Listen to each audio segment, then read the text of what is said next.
3 വർഷങ്ങൾക്ക് മുമ്പ് സ്വകാര്യമായ ഒരു പ്രാർത്ഥനാവേളയിൽ സീറോ മലബാർ സഭ മേജർ ആർച്ച് ബിഷപ്പ് കർദിനാൾമാർ ജോർജ് ആലഞ്ചേരി മുട്ടുകുത്തി പ്രാർത്ഥിക്കുന്ന ദൃശ്യം വിവാദമാക്കിയിരിക്കുകയാണ് പ്രവാസി ശബ്ദം, കർമ്മ ന്യൂസ് തുടങ്ങിയ ഓൺലൈൻ ചാനലുകൾ. കർദിനാൾ മുട്ടുകുത്തിയിരിക്കുന്നതും ഒരു വൈദികനുൾപ്പെടെ ചുറ്റും നിൽക്കുന്ന ചിലർ അദ്ദേഹത്തിനു വേണ്ടി പ്രാർത്ഥിക്കുന്നതും കർദിനാളിനൊപ്പം അവരും മുട്ടുകുത്തുന്നതും മറ്റുമാണ് ദൃശ്യത്തിലുള്ളത്. മുട്ടുകുത്തി പ്രാർത്ഥിക്കുന്നത് മന്ത്രവാദികൾ കർദിനാളിനെ മുട്ടയിൽ നിർത്തിയെന്ന ആക്ഷേപകരമായ തലക്കെട്ടോടുകൂടിയാണ് വീഡിയോകൾ പ്രചരിക്കുന്നത്. ഇത് അന്ധവിശ്വാസത്തിന്റെ ഭാഗമാണെന്നും ഇവർ പറഞ്ഞുവെക്കുന്നു. ക്രൈസ്തവ വിശ്വാസത്തെക്കുറിച്ചോ കത്തോലിക്ക സഭയെക്കുറിച്ചോ അല്പമെങ്കിലും അറിവുണ്ടായിരുന്നെങ്കിൽ ഇത്തരമൊരു നടുക്കമോ ഇത്രമാത്രം വികലമായ ചിന്തകളോ ഉണ്ടാവുകയില്ലായിരുന്നു എന്നത് നിശ്ചയം. മാർപ്പാപ്പ മുതൽ സാധാരണ വിശ്വാസികൾ വരെ എല്ലാവരും പരസ്പരം പ്രാർത്ഥനാ സഹായം ചോദിക്കുന്നവരും മറ്റുള്ളവർക്ക് വേണ്ടി പ്രാർത്ഥിക്കുന്നവരുമാണ്.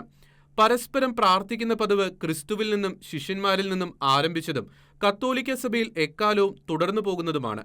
കാര്യങ്ങൾ ഇപ്രകാരമായിരിക്കെ ഇത്തരമൊരു വീഡിയോയ്ക്ക് ദുർവ്യാഖ്യാനം നൽകി സഭയുടെയും വിശ്വാസികളുടെയും അഭിമാനത്തെ വ്രണപ്പെടുത്തുന്ന രീതിയിലാണ് വീഡിയോ ഈ ഓൺലൈൻ ചാനലുകൾ പ്രചരിപ്പിക്കുന്നത്.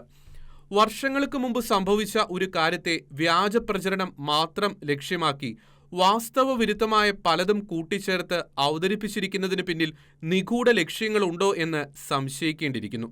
യാതൊരു വിധത്തിലും ചർച്ച ചെയ്യപ്പെടേണ്ടതില്ലാത്ത ഇത്തരം വിഷയങ്ങൾ സാമൂഹ്യ മാധ്യമങ്ങളിൽ അനാവശ്യമാം വിധം പ്രചരിക്കുന്നു എന്നത് മാത്രമല്ല, ശത്രുതാപരമായ രീതിയിൽ ഇത്തരം വ്യാജ റിപ്പോർട്ടുകൾ ദുരുപയോഗിക്കപ്പെടുന്നു എന്നുള്ളതും ഗൗരവമേറിയ കാര്യമാണ്.